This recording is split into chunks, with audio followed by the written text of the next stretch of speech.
So sorry about that, guys. Well, we're 100% live.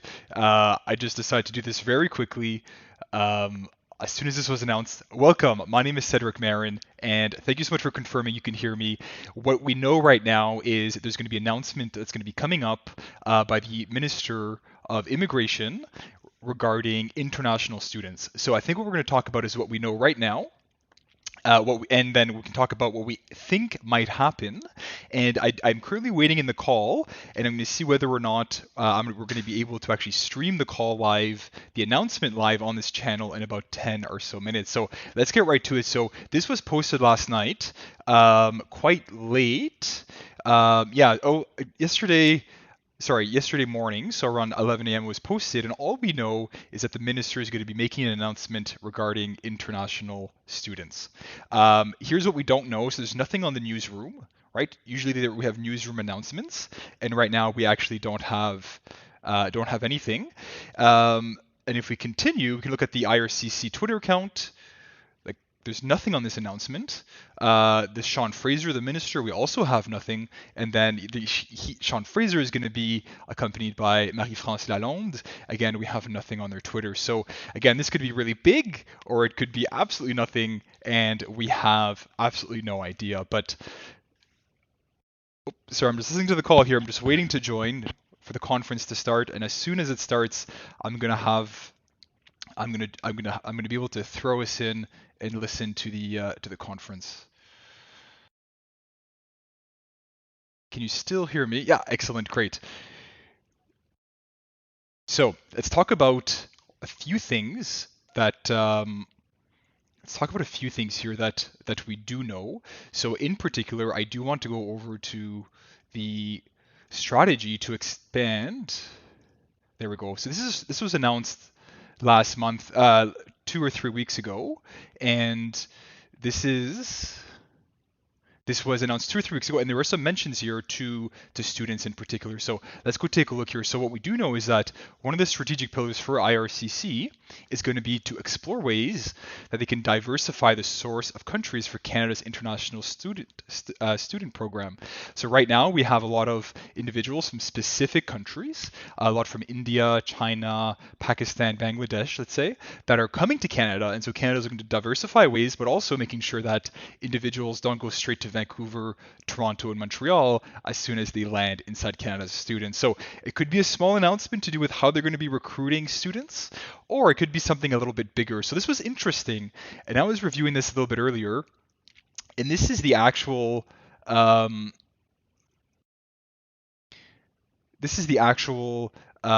changes that they're going to be doing. Well, this is what they're exploring right now, and this was really interesting. So we could see a change to do how temporary residents, so how students are going to be able to obtain a dual intent. So it could be, for example, a program where students can then qualify automatically for a type of permanent residence, or automatically for postgrad work permits. We really don't know, but what we do know is that IRCC is going to be exploring ways right now how they can transition this easier for individuals. So this is going to be interesting. And then at the very bottom, so this is something to look at. At the very bottom, there's another mention. This has to do more with the work experience and stay inside Canada. So as a lot of you know, as soon as you get your work permit, you can get a graduation work permit that allows you to work inside Canada, usually up to 3 years if your program of study was at least 2 years or more. But here they're actually saying that IRCC is looking to see whether or not they can give Canadian international graduates more time to stay inside Canada. So could this announcement be that we're going from postgrad work permits from 3 to 4 years to maybe 5 years? Is it going to be something on dual intent? Right, dual intent does exist, but generally speaking, it's quite difficult to prove and to establish in fact. But is this going to be a big announcement to do with students can come in and automatically get those work permits, and within a number of years at a job, then get a permanent residency? We really don't know, right? What we do know, again, is if we just go back here for a moment, is that the minister is making this announcement at a coffee shop, so at a business. So we know that this might be something regarding work, right? You would think that if they're going to do an announcement regarding studies and whatnot, that they would actually do it. Oops, sorry, I'm just listening in here. It's just on repeat. All right, so we know that they're doing something out of business, and we also know that the minister is going to be with Marie-France Lalonde, the parliamentary secretary. So this is the individual essentially in parliament that is responsible for IRCC portfolio in addition to the minister. So there's going to be one minister, the parliamentary secretary, is being announced out of business. And it's following what came out, I think it's been 2 weeks now, what came out 2 weeks ago regarding this strategy. So it's going to be really interesting to see what's going to be happening and what specifically is going to be announced. We can continue speculating on dual intent. We can talk more about, longer work permits, but really, I do expect in the next 5 to 10 minutes to be able to join the conference. And here it's pretty boring, but I can fill you in. This is what I'm hearing right now on my end. Can you guys hear it? If you just confirm that you can hear it. If you can hear this, it should be just music in the background.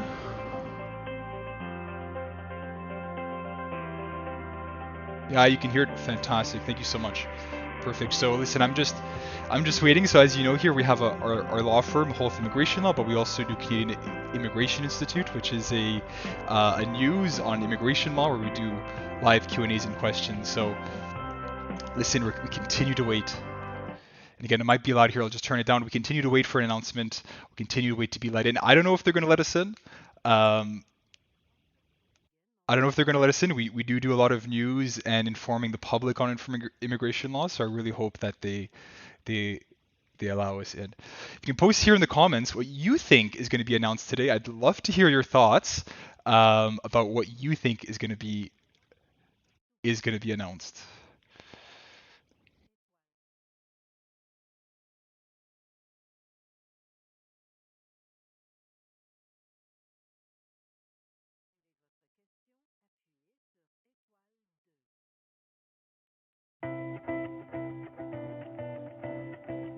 Longer. So Aisha says, you think it's going to be longer work permits. Interesting. See, that's the thing, but I think I'm asking myself is why would they make this announcement? Like, wouldn't it be just like something you just like a policy update, a tweet?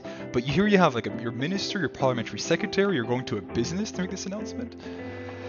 Rajan says he will announce that he will soon announce next month. That's already happened, right? We've seen with this summer, right, with the postgraduate work permit extensions in April or May, they announced that they're going to announce later another program, right? Here we have Jung Hye Hong says, I hope it's dual intent. Listen, I hope so too. Neil says, permanent residency for international students. That'd be pretty cool. And this goes on the dual intent part, right? The whole dual intent of for international students. So listen, let's hope that this happens. Let's continue to take a look here. And Kita says, no limits for working hours for students, maybe? You know what? That would make a lot of sense. Because as a lot of you know, you're only allowed to work 20 hours a week during school with your study permits. And businesses need workers, right? You see the signs everywhere. People are looking to hire. Will begin momentarily. To ask a question. People are looking to hire, so this would make a lot of sense, right? You came to Canada, you're paying a lot of money for tuition, and why can't you work more?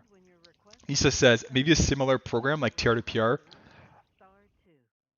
Yeah, I mean, listen, this would be fantastic. I've said it on the live Q&A already that, here, I'll just turn this off, on the live Q&A that I don't know if it's going to happen again. COVID was really exceptional, but we'll see. Talita says, okay, maybe they might change 20 to 30 hours per week. Listen, that'd be fantastic, right? Yeah, great point, right? We just talked about this, the labor shortages, why government act contradictory. At one side, Alberta says we're short of labor. On the other side, no PNP draws. Yeah, I mean, Raju says something regarding working hours. But, you see, that's the thing, right? The question I'm asking myself is, why is this so big? Right? At the same time, there's nothing on Twitter, there's nothing on the Rooster. Maybe it's something small. We'll see. Maybe that would be great for international students to get more hours, get more time to stay in Canada. I mean, absolutely.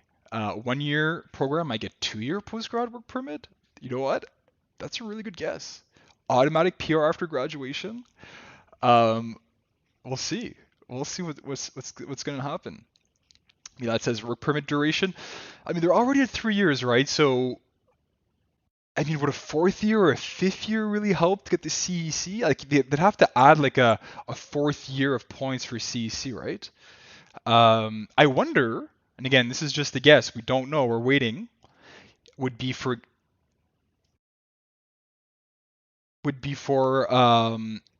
the ministerial instructions to change and actually give you points. If you've studied inside Canada, boom, you get more points, right? In addition to the Canadian credential and education, right? So that could be interesting. EJ says 1 year program means 2 year post-graduation work permit. Good vibes. I mean, we can only hope so, right? That said, all interested. Is this also a Q and Live, Ashgar? I think we're just going to focus on the announcement for student permits. This is an announcement for international students. I don't think we're gonna do a live Q&A today. But we do have some scheduled for next week, so do keep posted on our channel. All right, reduction in tuition fees. That'd be good, but again, like we're out of business, right? Like if they were doing this, for example, maybe at switch back here. If they were doing this, for example, sorry, switch here. If they were doing this, my goodness, my stuff's all over the place. If they were doing this, for example, for a business, like if they were doing this announcement at the university, it could make sense, right? But I think since they're at the business, it's gonna have to relate. Oops, it's gonna have to relate to business or work permits or permanent residency. We'll see. Yeah, Niagara has a fantastic point. The motion 44 announcement. Kenjan says more points for education completed or a new program just for international students. So listen, it should start any minute. We're going to go back on the hold music. And again, I really hope they let us in because we do a lot of news on immigrating to Canada. So I really hope that they do let us in as freelance reporters. Jackson, they said 9 a.m. right now. So we are waiting. We are waiting. They said 9 a.m. So any moment now we should be let into this channel.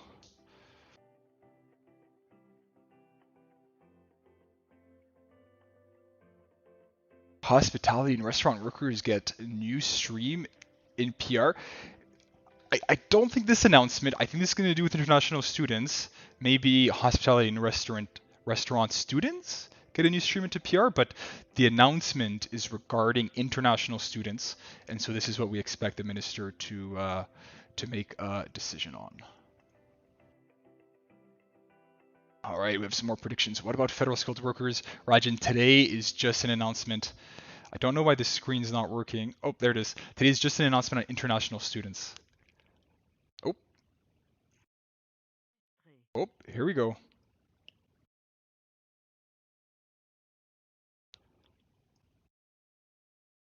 I think I'm good.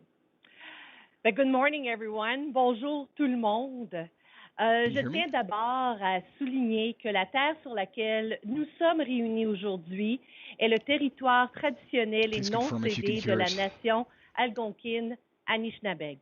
Mon nom est Marie-France Lalonde, je suis députée d'Orléans et secrétaire parlementaire du ministre de l'Immigration, de la Citoyenneté et des Réfugiés. Welcome, everyone. It's lovely to see you all here today. Écoutez, le Canada continue d'être une destination de choix pour les étudiants du monde entier. Nous sommes extrêmement chanceux de profiter d'une société diversifiée et inclusive dans laquelle les étudiants étrangers y ont grandement contribué. Lorsqu'ils arrivent au Canada, ces étudiants procurent d'énormes avantages sociaux, culturels et économiques lorsqu'ils choisissent d'étudier dans une institution canadienne. We need to ensure Canada remains a leading destination of choice for international students, a place where students have a greater opportunity to grow and work experience here in Canada. And that is why I am here today with the Honorable Minister Sean Fraser, who will announce important measures we're putting in place to continue supporting international students and help addressing our country's labor shortages. Merci. Et Monsieur le ministre, à vous la parole. Merci Marie-France et merci tout le monde pour être ici avec nous aujourd'hui. It's a real pleasure to be here. And first, thanks so much to our host here at Happy Goat. You know, this is a coffee shop near the University of Ottawa campus that actually employs international students. And it's a really a great pleasure to be here with the team at Happy Goat today to share what I think is some important news for an important economic policy that's going to help address the labor shortage. You know, international students are, in my view, enrich and contribute to Canada in so many different ways. They help diversify Canadian communities and schools. They help combat the demographic trend of our aging population and help grow our economy. Many are also part of our labor force who gain valuable Canadian work experience when they study and help businesses grow who are in search of talent. You know, across Canada, one of the top things I've heard over the last number of months when I talk to businesses or players in the Canadian economy is that you can't walk down any main street without seeing a help wanted sign in the window. We've had an extraordinary economic recovery from the depths of the COVID-19 pandemic. And what we've seen is that Canada has bounced back as strong as any economy in the world. We've seen GDP has bounced back well above pre-pandemic levels. We see that about 115% of the jobs that were lost during the pandemic have been recovered. And we have about the lowest rate of unemployment, not just since the beginning of the pandemic, but in Canada's history, since we started keeping track of those statistics more than half a century ago. Despite this economic success, we're still dealing with an economy that just a few months ago had nearly 1 million jobs that were available, and businesses have been trying to fill those jobs. Nous faisons face à des graves pénuries de main-d'œuvre partout au pays. Nos employeurs ont la difficulté à trouver et à conserver les travailleurs nécessaires dans cette période de reprise économique et de croissance, et l'immigration a un rôle à jouer pour combler ces besoins. That's why today I'm announcing that we're adding another important measure to help fight against Canada's widespread labor shortages, while also continuing to support international students. Beginning on November 15th until the end of 2023, we're lifting the limit of 20 hours per week that eligible students are allowed to work off campus while studying. This means that more than 500,000 international students who are already here in Canada are going to be eligible to work more if they choose to do so. This change is going to help sustain Canada's post-pandemic growth and provide a boost to thousands of employers looking to add to their staff for the upcoming holiday season, particularly in sectors that are facing the most severe labor shortages. It's also going to give many post-secondary students a greater opportunity to support themselves, to gain work experience in Canada, and in many instances, actually in their field of study as well. I want to share some details as well about some changes we're making to study permit extensions. This year, by the end of August, just to get a sense of what the volumes are that we're dealing with, we've processed more than 452,000 study permit applications. During the same period in 2021, which is actually the all-time record before this year, we processed 367,000 applications in the same period. It's clear that we're speeding up this processing, but we know that we can do even better as more international students set their sights on Canada as a top destination. So today we're also announcing a new pilot program that's going to help automate the processing of applications to extend study permits. The approval rate for study permit extensions is consistently very high. We're talking 96% this year, 97% last year. So it's an ideal group to pilot a new idea that will automate study permit extension applications. Ces projets pilotes seront lancés auprès d'un petit groupe de demandeurs qui commençaient à voir leurs demandes traitées beaucoup plus rapidement. Les demandes qui ne sont pas automatiquement approuvées seront entièrement examinées par un agent, car seul un agent peut refuser une demande. I just want to be absolutely clear. There will be absolutely no application that could be automatically refused, only automatically approved through this measure. IRCC officers are the only people who can refuse applications. We do not have the ability for the system to do that without a human being actually performing the task. And this pilot's actually going to free up our officers to focus their efforts on more complex applications and continue to help reduce immigration backlogs. Si ce projet pilote réussit, il nous aidera à réduire nos délais de traitement globaux ainsi que nos arrières, permettant à nos clients d'obtenir plus rapidement les services qu'ils attendent et auxquels ils ont droit. L'amélioration de services pour tous les clients qui accèdent aux services du gouvernement du Canada est pour nous une priorité absolue en ce moment, et les étudiants étrangers ne font pas exception. Today's announcement builds on certain measures we've shared previously, including an announcement that we made at the beginning of August for postgraduate work permit holders whose permit has expired or was soon to expire. Now, foreign nationals whose permit expired or will expire between September 20th of last year and December 31st of this year can continue to work in Canada for an additional 18 months. Eligible foreign nationals who are currently in Canada can also work while they wait for a new permit or for their permit to be extended. Again, to give you a sense of the scale, that policy change helped ensure about 93,000 individuals who studied in Canada could continue to stay and work. The people who've gone through our education system make extraordinary contributions to our economy, and in my view, make tremendous candidates for permanent residency. Les étudiants étrangers procurent au pays d'énormes avantages sociaux, culturels et économiques lorsqu'ils choisissent d'étudier dans un établissement canadien. Alors que de plus en plus d'étudiants recommencent à voyager à l'étranger pour leurs études, nous voulons que le Canada demeure une destination de choix.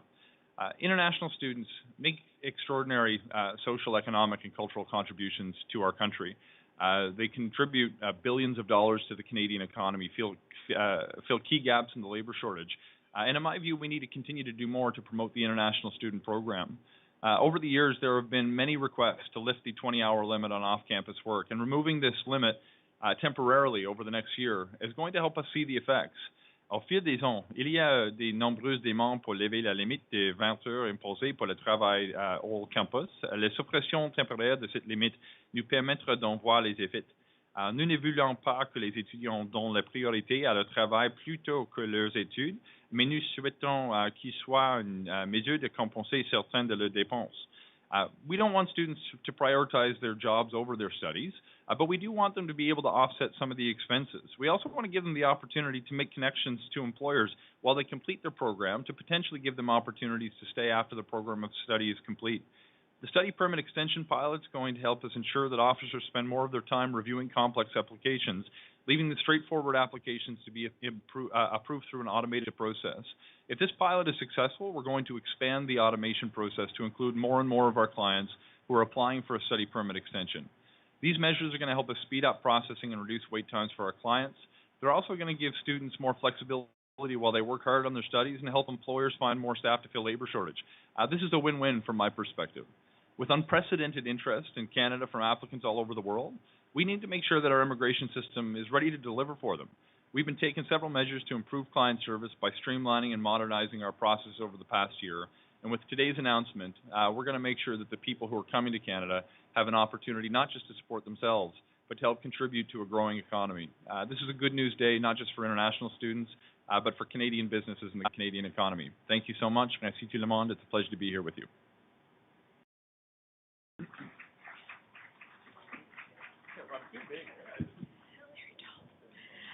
So we'll now move on to the period of questions and answers. Ça me fait plaisir de modérer la séance de questions et réponses. You are invited to ask questions in the official language of your choice. You may ask one question, one follow-up. Vous pouvez demander les questions dans la langue de votre choix. Vous pouvez demander une question et une suivie. Merci. On va commencer avec une question ici dans la salle. First, if there are questions in the room.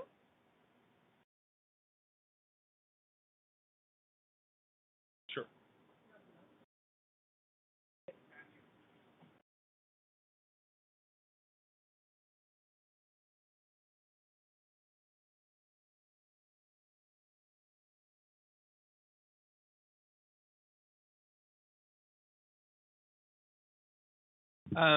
You know, it's a hard thing to model because human behavior is a difficult thing to predict. I don't expect that every international student is going to suddenly start working full-time hours. It's going to give them the flexibility to do so, and it's going to help employers tap into a new pool of labor.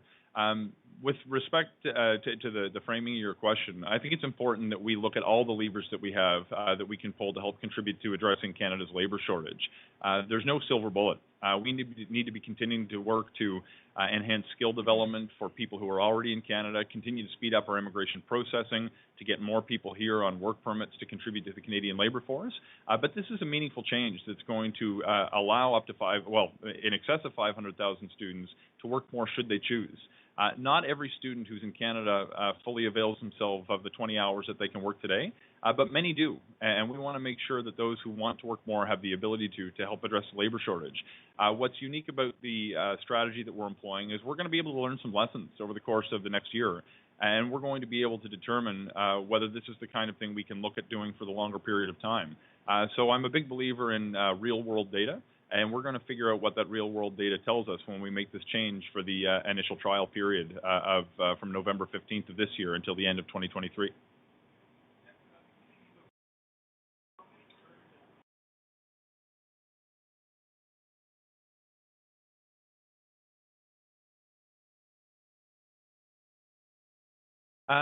So I don't have figures of presently in front of me. I'd be happy to follow up with you to give you whatever information, but I just don't have materials in front of me on the particular issue that you've raised about. But with respect to what's going on right now in Iran, let me express my solidarity with the Iranian Canadian community.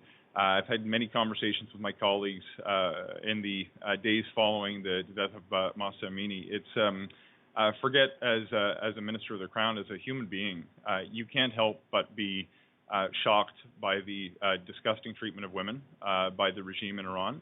I'd encourage you to watch closely for some of my colleagues for what they may have to say in the days ahead on further measures, in addition to the sanctions that were announced by Minister Joly earlier this week.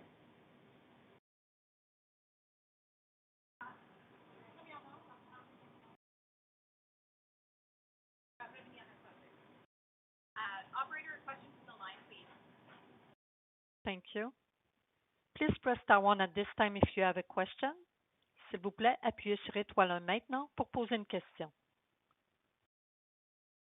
On va prendre la première question de Kim Vermette, Radio-Canada.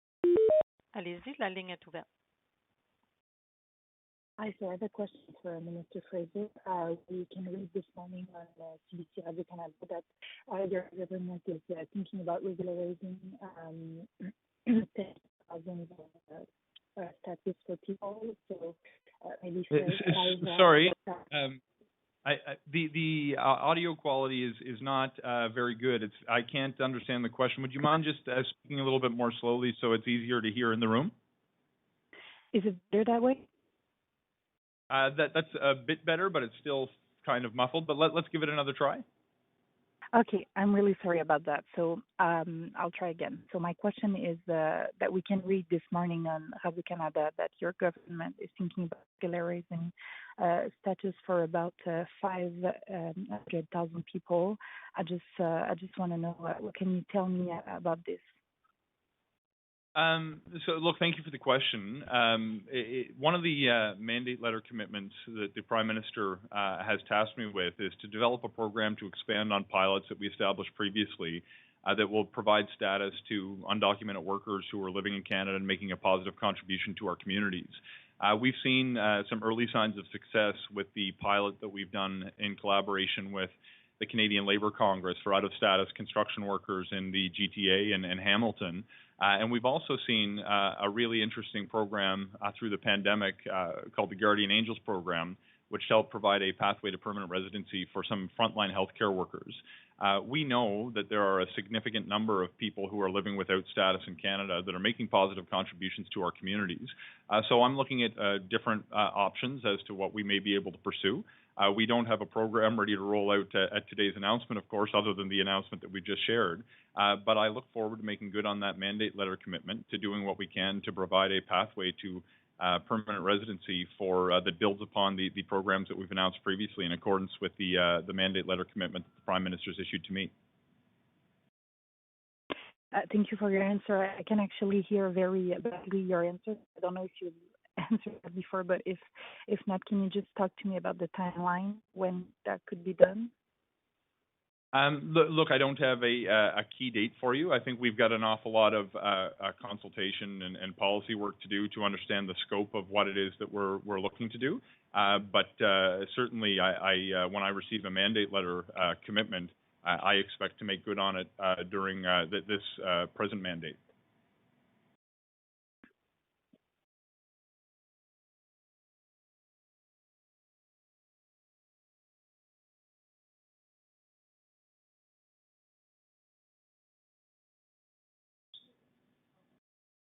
Merci. We will now take the next question from Daisy Down. Halifax, Erin, please go ahead. We're just going to take a question from the floor. We'll come back to the phone line.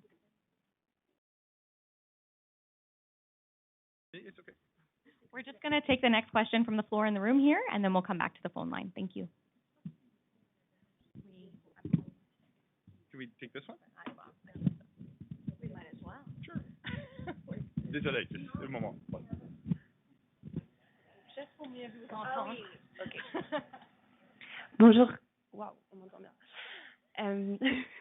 Est-ce que vous allez supprimer ou redéfinir la double intention pour les étudiants étrangers? Oui, c'est vrai, tout à fait.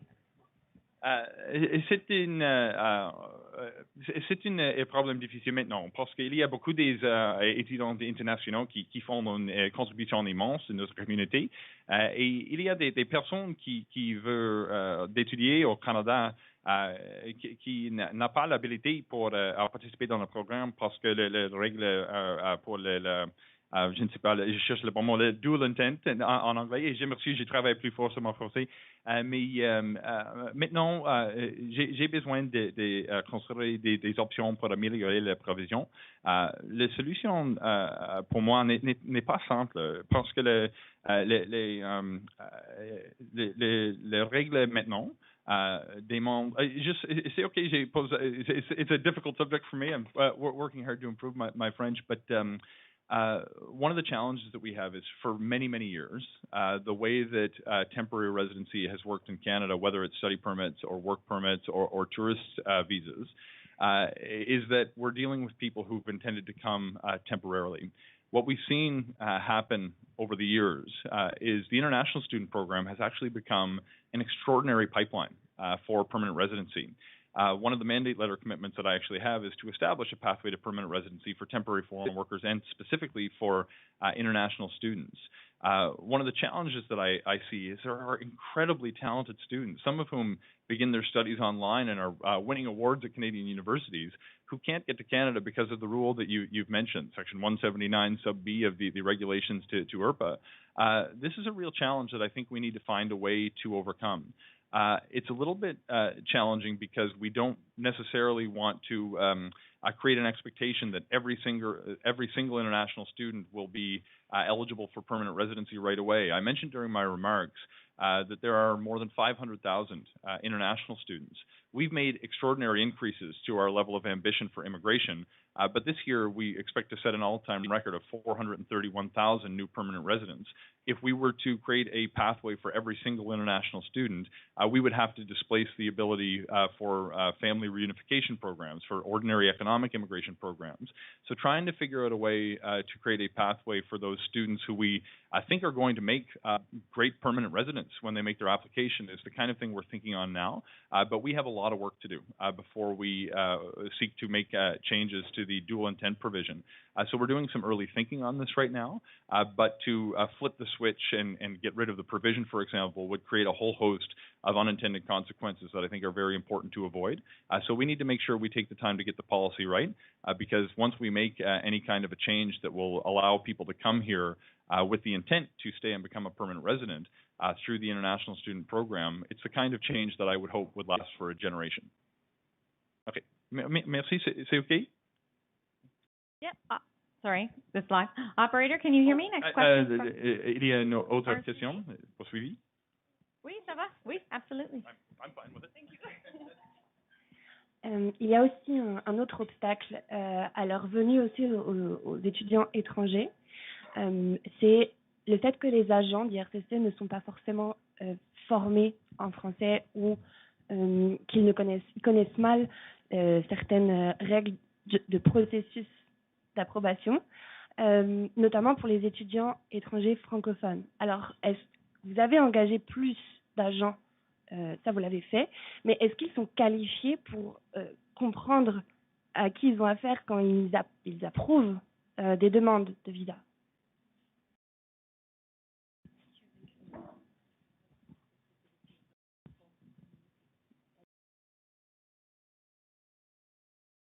Okay, il y a beaucoup de features de cette question et je m'excuse, j'ai besoin de 2 minutes pour prendre une réponse, pour donner une réponse.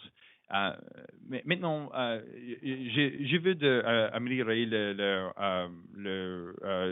taux d'approuve. Okay, je m'excuse. OK, pour les étudiants internationaux francophones. Il y a beaucoup de stratégies qui sont possibles pour améliorer le nombre d'étudiants francophones. Par exemple, quand notre gouvernement a avancé les voies directes pour des étudiants au Sénégal et au Maroc, il y a beaucoup de personnes qui arrivaient après ces mesures. Mais ce n'est pas OK maintenant parce qu'il y a beaucoup de personnes qui veulent arriver au Canada, mais parce que le défi dans les pays d'origine est très difficile pour les personnes de satisfier les obligations pour retourner à le pays. So we're trying to figure out right now what we can do to overcome that particular challenge to actually increase the rate of approval for Francophone international students. This is a massive opportunity for Francophone communities across Canada.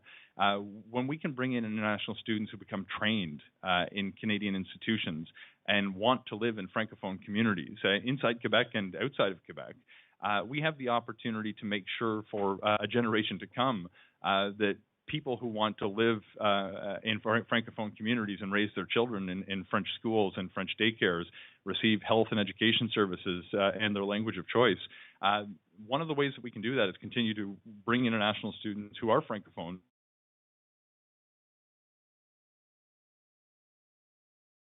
aspect of the measure that we've announced today will apply equally to students who are Francophone and Anglophone.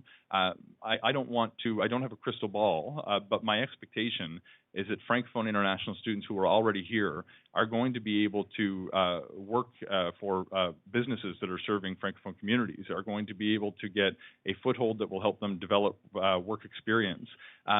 Whether we're going to be able to have this particular change, have them better understand the cultural norms that exist within Canada in Francophone communities is something that we'll be very interested to watch.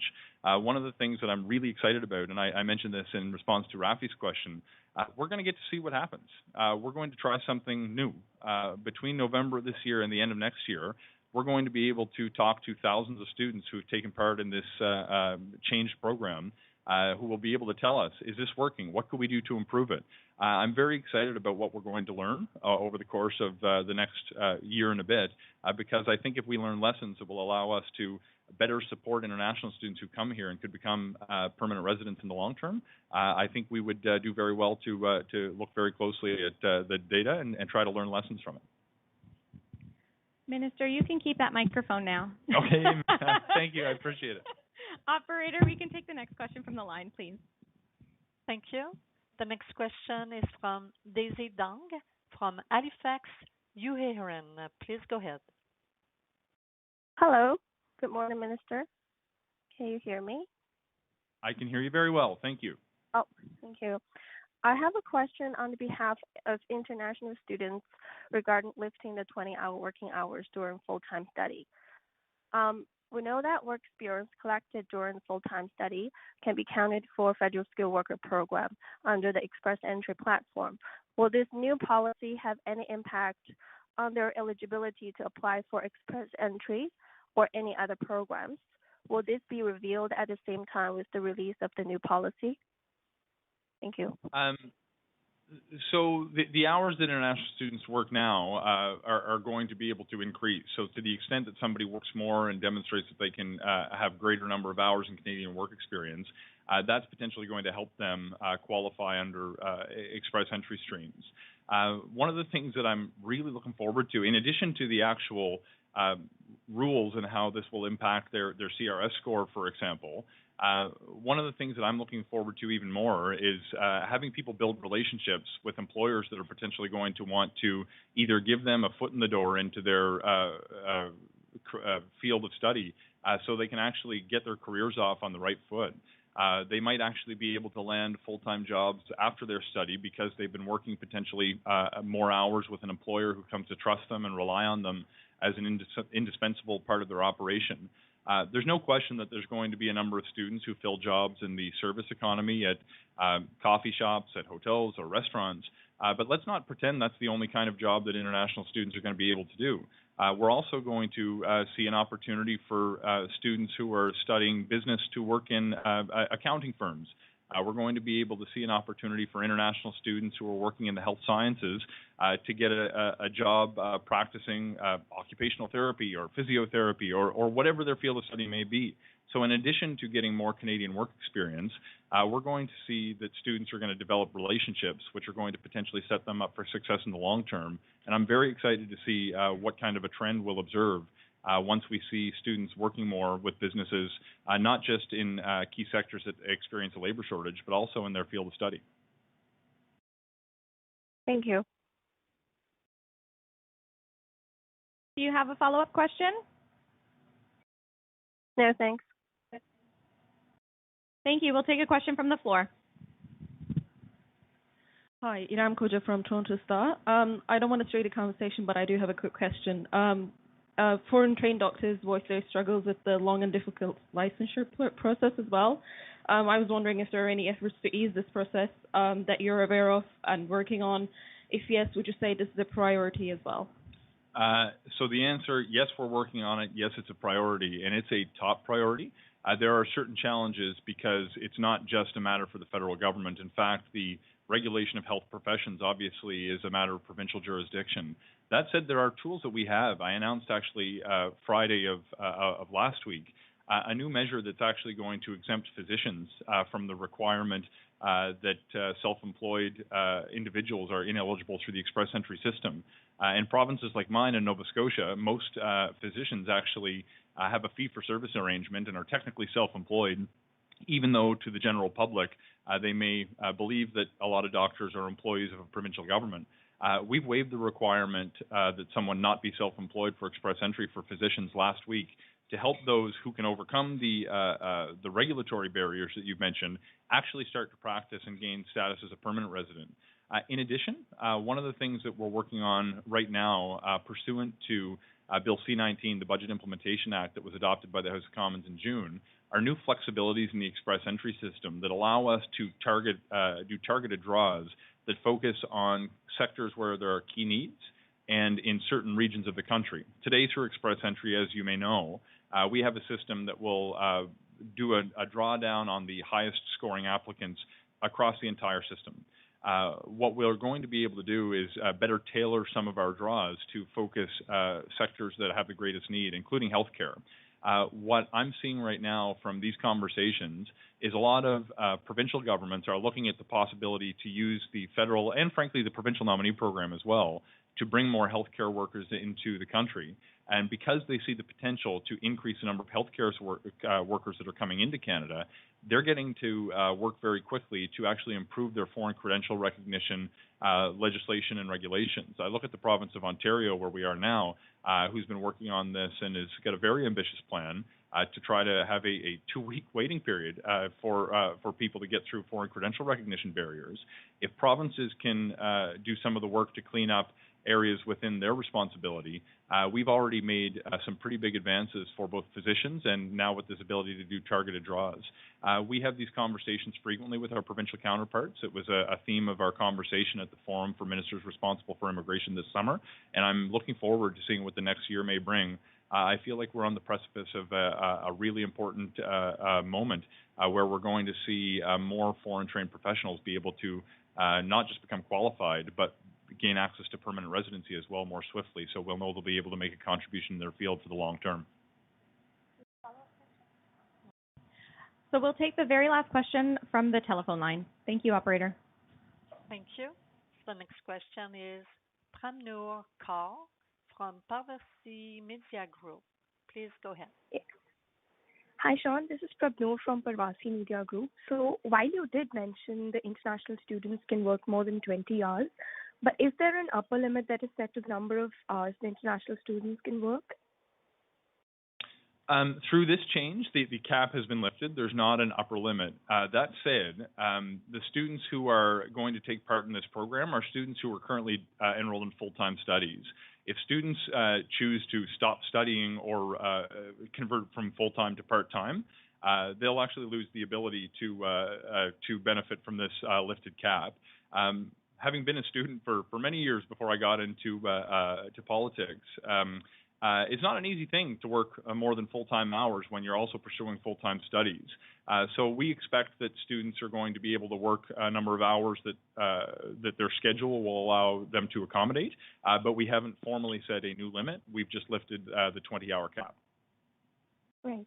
So students, since students will now be able to work more than 20 hours of full-time, will this be counted towards the Canadian experience while they apply for the permanent residency?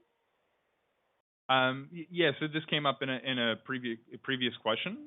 We're going to be able to treat the additional hours the same way that the initial 20 hours would have been treated. Thank you very much. This concludes our press conference. Merci de vous avoir joint à nous. Thank you. Merci. Vince, do we have time for one more question? Yeah, that's fine.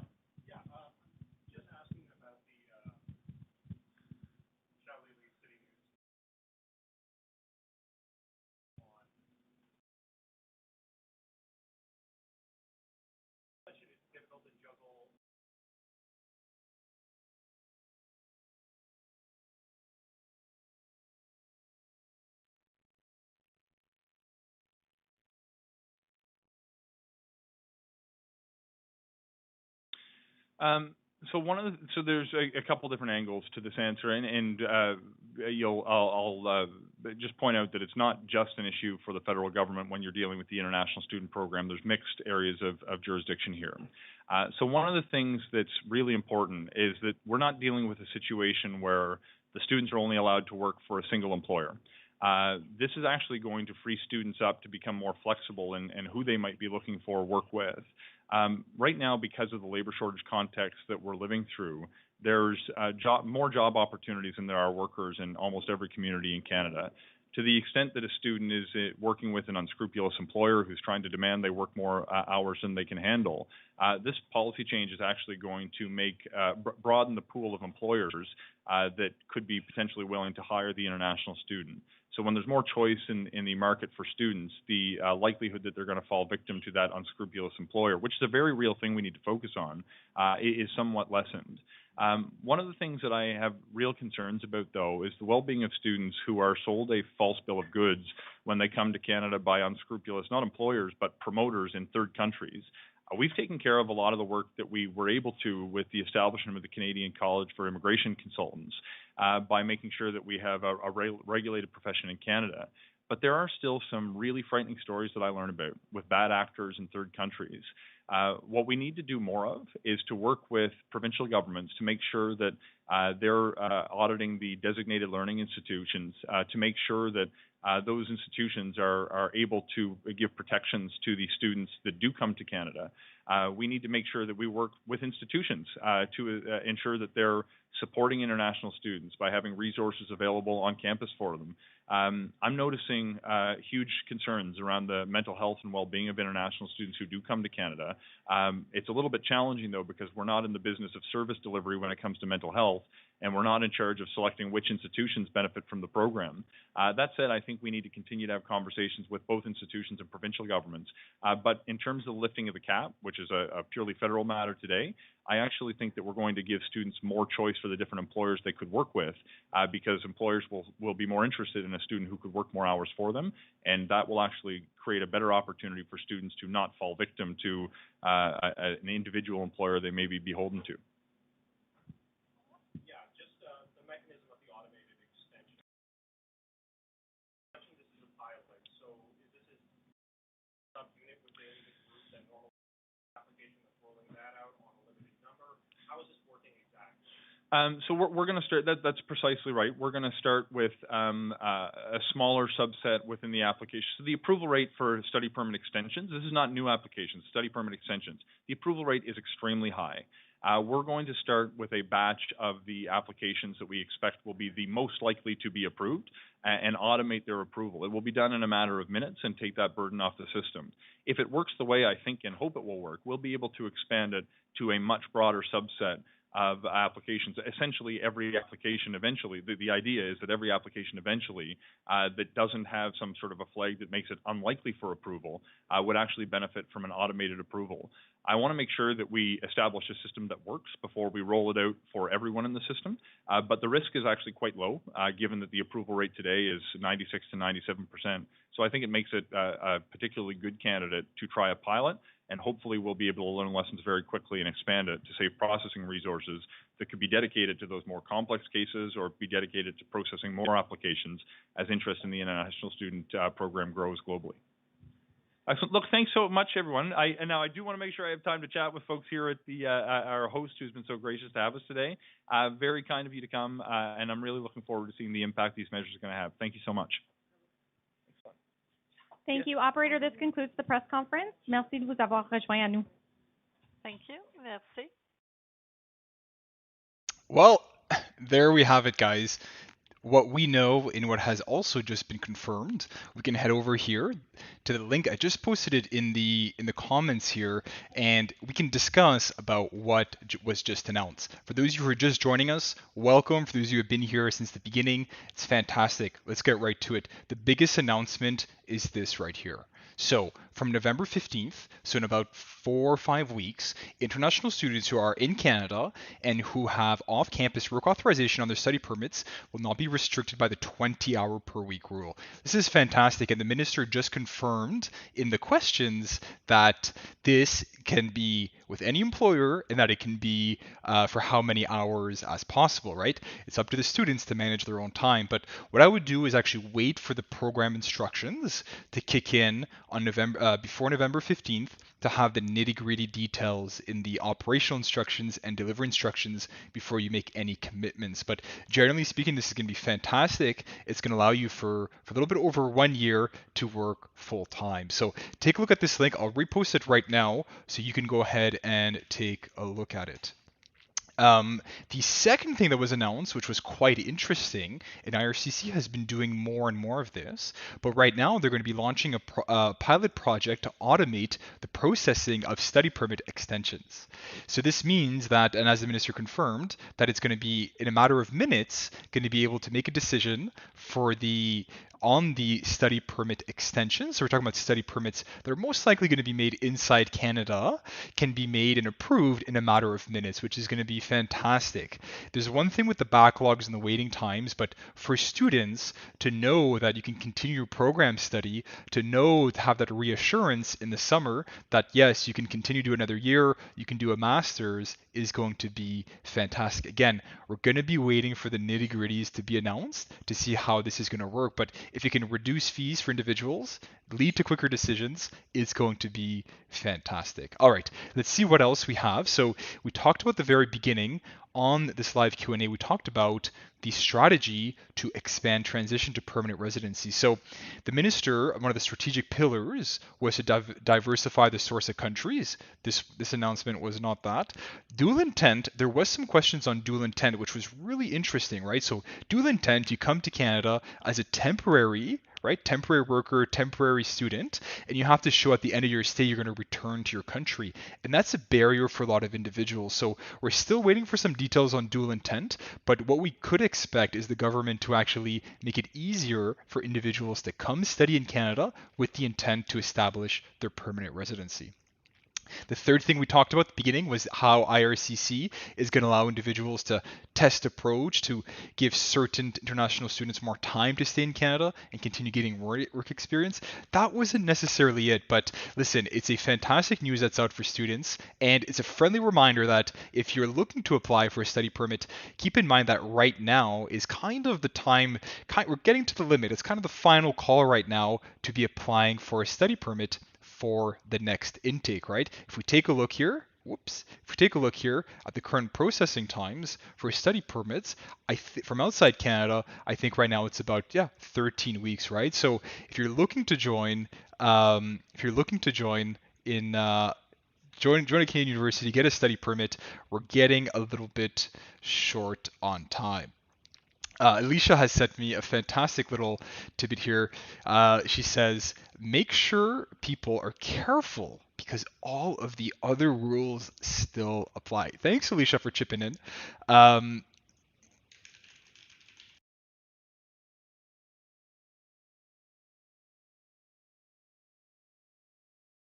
Sorry, just give me one moment. Yeah, so all of the other rules apply, right? So we saw the minister, again, we're waiting for the nitty-gritty to be announced, but we're waiting for the specific details. But long story short is that it's only going to apply to full-time students, right, who will currently have a study permit. And they're just lifting the restrictions. So all of the other restrictions still apply. So in particular, there's going to be restrictions on where you can work, right? There's going to be restrictions in terms of the employer. So you can't just start working at a hospital or in healthcare occupations. There's also usually other occupations to do with erotic dance and different and different conditions. So take a look at it because the other conditions are going to continue to apply, but specifically continue your full-time studies. Don't drop to part-time because then this is not going to apply to you, and make sure that you abide by the other conditions. All right, let's take a look here. So we obviously need to get a social insurance number to work inside Canada. This is going to be lifted, right? This is going to be lifted to as many hours as you'd like. Again, the minister said it's up to international students to manage their own time, and your grades are important, right? You don't want to find yourself in a situation where your grades are too low and then you get kicked out of school, right? So continue taking care of yourself, continue working hard at school, and yes, you are able to work more than 20 hours a week effective November 15th. But again, just wait for the specific details to be announced, right? So that's going to be very interested. Now you can see here who can't work off campus. So make sure you carefully review this. You don't want to have unauthorized work, right? You want to make sure that you continue to abide by all of the various rules. So there we have it. Really interesting announcement that's been made. The first thing I'm going to do right now is going to be writing a blog and sending everyone a newsletter on this update for students. There's more information here which was quite interesting. For those of you just joining us, you can listen to the announcement again. You can listen to Minister Fraser announcing this.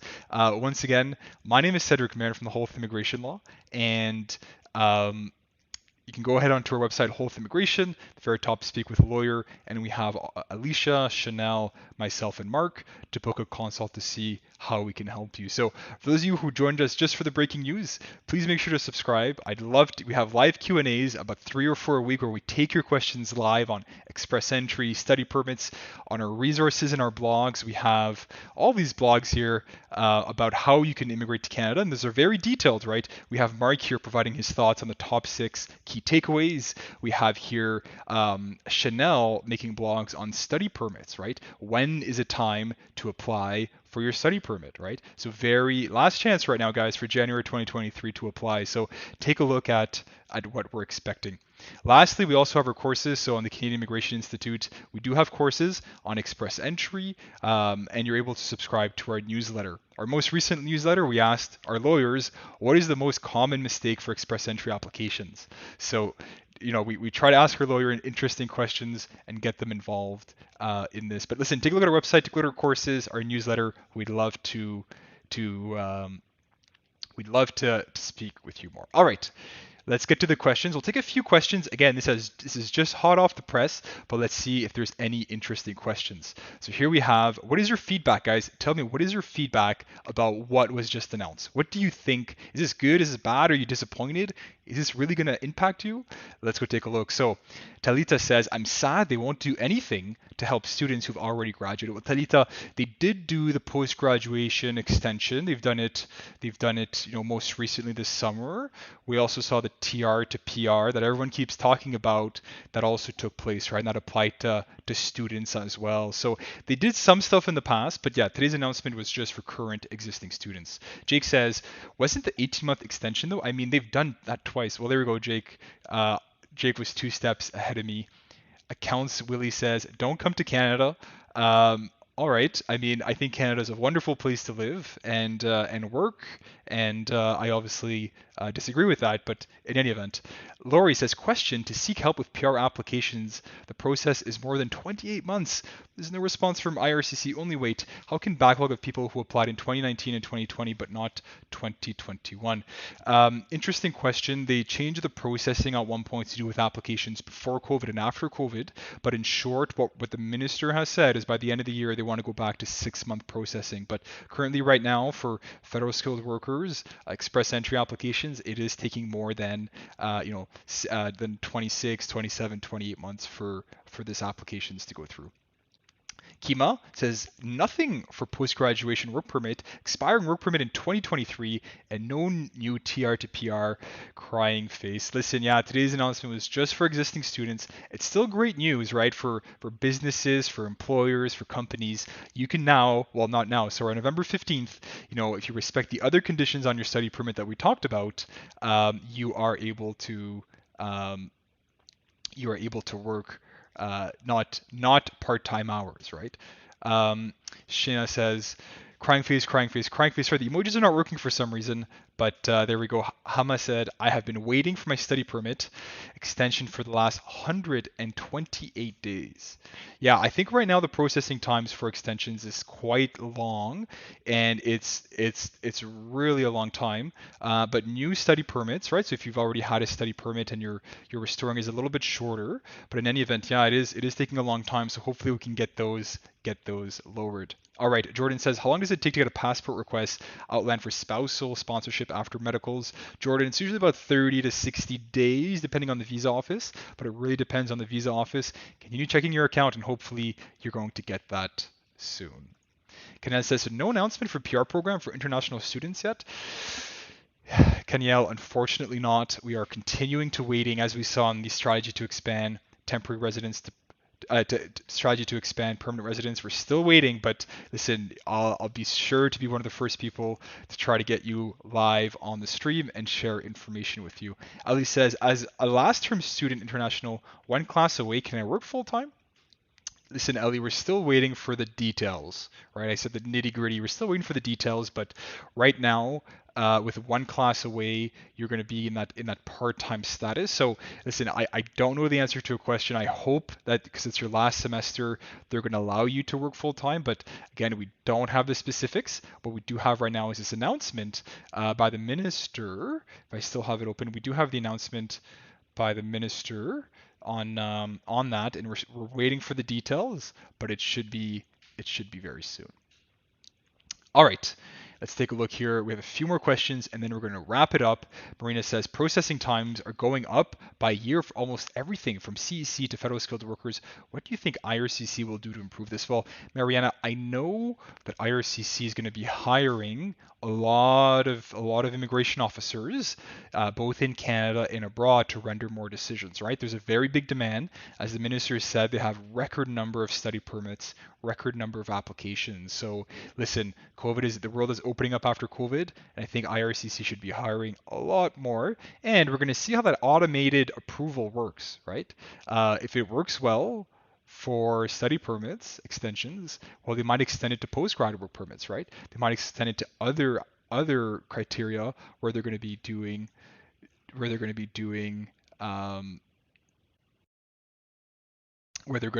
on other programs essentially. Sorry, I lost my train of thought here.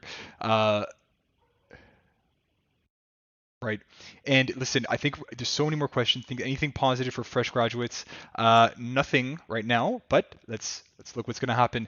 Video Lock says it's your last term, don't take the risk. Listen, and a lot of times you're kind of in this gray zone, right? You can't reach IRCC. It's like 8 weeks for a web form. You call IRCC, everyone's telling you different things, or you can never reach them. Listen, that's usually right. Don't take the risk, but let's wait for the policy instructions to come out to see what's going to happen. Jeff Gick says, Vlog says, this is great news, but students should keep in mind that they need to finish their studies. That's 100% true, right? There was a period of time where individuals would come to Canada and get their study permits, and the first thing they would do is just work full time and never go to school, right? So that's obviously not allowed, and a lot of the changes you see now is because of that, right? With the cap on the 20 hours per week and whatnot. Kaiser said, anything for fresh graduates? Listen, nothing yet for fresh grads, but make sure you get your post-graduation permit in quick.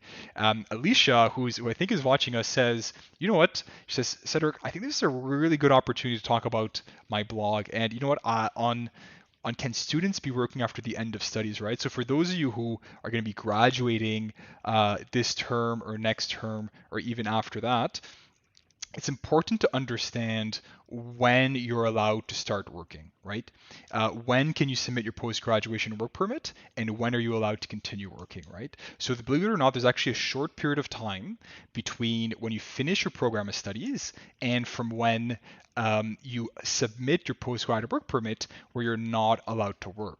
So you're allowed to work the very first day that you submit your post-graduation work permit, but when you get your notification of completion of studies, you're not allowed to work until you make that application. So, and Alicia has a fantastic blog on this, which has even helped me really understand what is going on. So let's get right to it. So again, on our website, resources and blogs, you're going to see here that we have a blog that that Alicia has written about can study permits be working after the end of their studies. So if we scroll down here, you're going to see that, right, usually they can only work 20 hours a week, and if they're going to be full-time, and between the full-time breaks, right, so during the summer they can work full-time, and then during the academic season they can work 20 hours a week.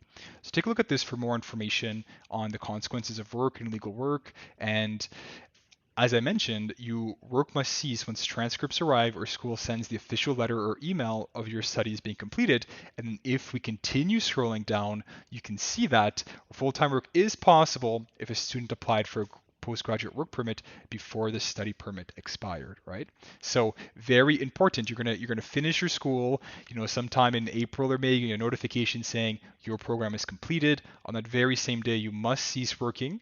And if you want to continue working, and if you qualify, you need to make an application for a post-graduation work permit. From the very day that you submit the application, you can go back to work. But some people get caught by this, right? They finish their program of studies, they continue working, and they don't realize that they actually do not have a status in Canada to continue working, right? So really important to get your post-graduation work permit and apply when you're at the completion of your study program so you can go back to work. So take a look at Alicia's blog. A lot of experience with work permits, a lot of experience with advising clients. Same thing for Chanel as well, who does a lot of study permits, and myself as well. So there we go, guys. We're going to wrap things up. If you have your final thoughts, your final comments on this, on the announcement on study permits, your thoughts, are you happy, are you not happy? Please do let me know. Rima says, hi, Cédric. Well, listen, hi to you too.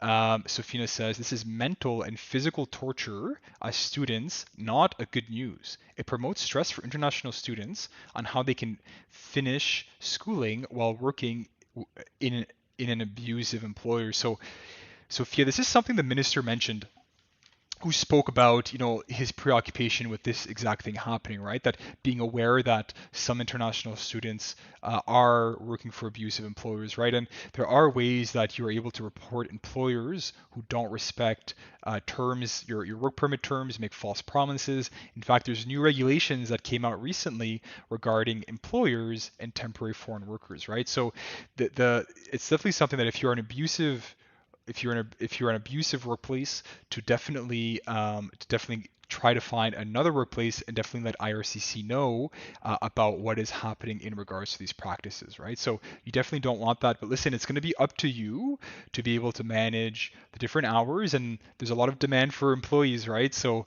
maybe you can find yourself an employer who's willing to hire you and provide you with more respect. But listen, it's definitely something that's going to be challenging for individuals, but at the same time, it's going to allow you, let's say, during your reading week, during Thanksgiving break, during other statutory holidays, to work a full day's work on top of your usual shift of the 20 hours, right? So generally speaking, it can have some big advantages for employers and individuals, but obviously we need to make sure that it's being properly implemented. All right, your final thoughts, final comments. Video log says, what if post-graduation work permit rejected? Sadly, no option for PR after graduation, or at least changes in the requirement for post-graduation work permit, like no knock limitation.